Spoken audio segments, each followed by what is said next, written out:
Friends, welcome to Word on Fire Catholic Ministries. Word on Fire is an apostolate dedicated to the mission of evangelization, using media both old and new to share the faith on every continent and to facilitate an encounter with Christ and His Church. The efforts of Word on Fire engage the culture and bring the transformative power of God's Word where it is most needed. Today, we invite you to join Bishop Robert Barron as he preaches the gospel and shares the warmth and light of Christ with each one of us. Peace be with you.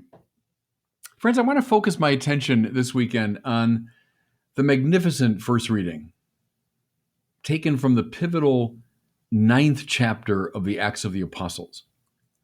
I say pivotal because this is the chapter in which the conversion of Saul is recounted. And Saul, Paul, is arguably, after Jesus himself, the most important figure in the formation of the early church.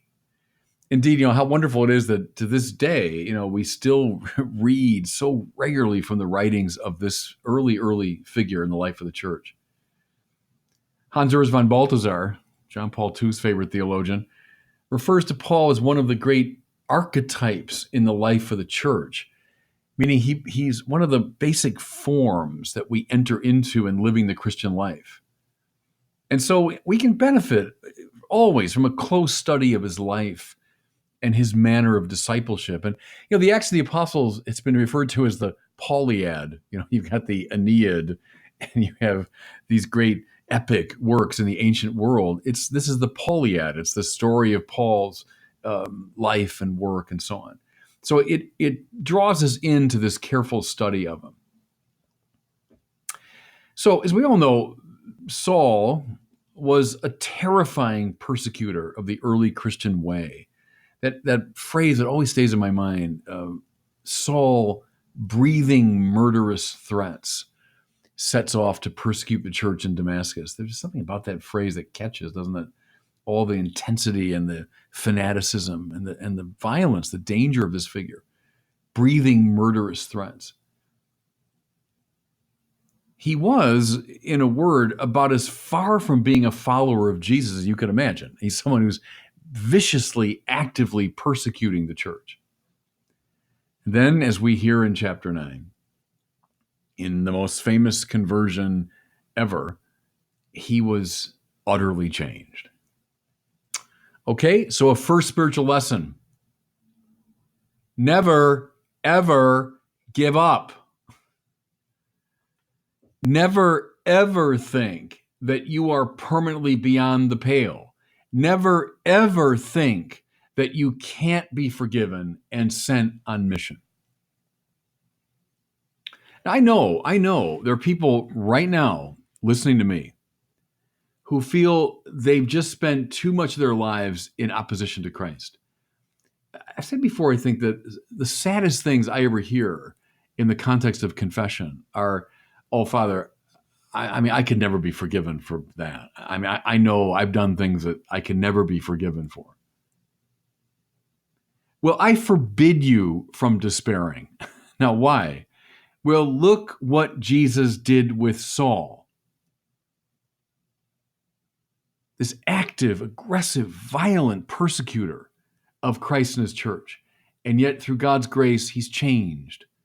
Never, ever give up. Never, ever think that you're beyond the pale or can't be forgiven or sent on mission. Christ can change you. Don't doubt it.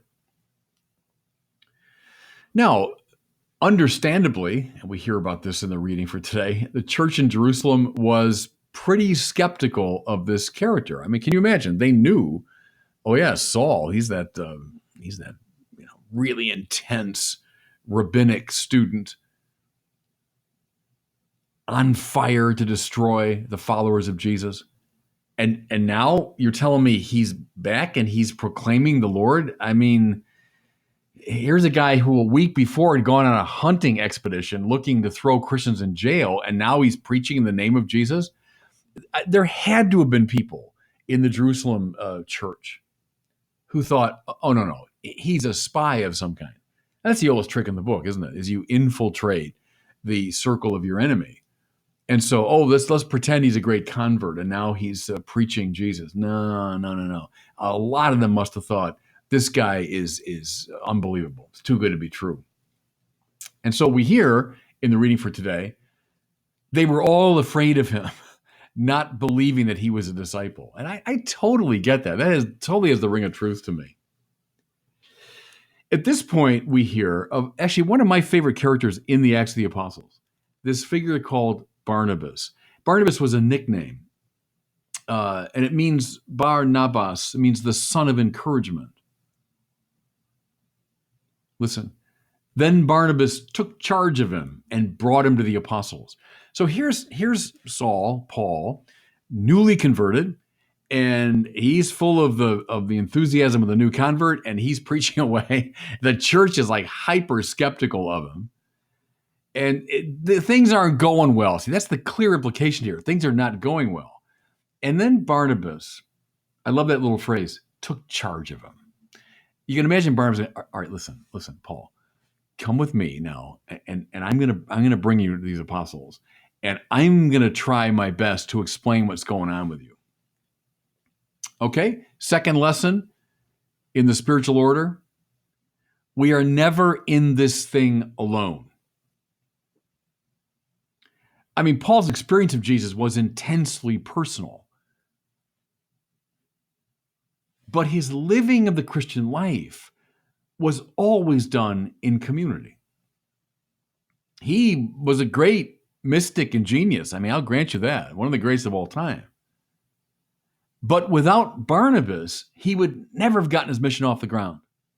Right? Let's say he had just continued preaching in Jerusalem, probably antagonizing the enemies of the faith, and the faithful themselves suspicious of him. Paul might have just burned himself out. He might have just been jailed or put to death.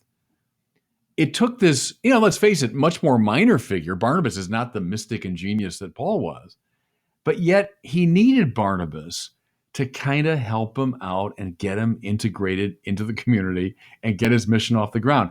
In fact, we hear later in the Acts of the Apostles, it was the same Barnabas who fetched Paul in Tarsus many, many years later and encouraged him again, Barnabas, to get on the move. So much more minor figure, sure, but without Barnabas, no Paul. So everybody, watch in the mystery of divine providence for the people who have been sent to help you, to guide you, and to give you direction. This is true in the lives of all the great saints. And I always kind of rejoice in discovering that in the lives of the saints, these great figures like Paul. But none of the saints, there's no exception I know of, none of the saints would get their sainthood off the ground were it not for lots of Barnabases hanging around. Their own great mission was made possible by a coterie of helpers, sons and daughters of encouragement. Who are they in your life? It's a nice little spiritual exercise when you're in your holy hour or your time of prayer. Who are the Barnabases in my life?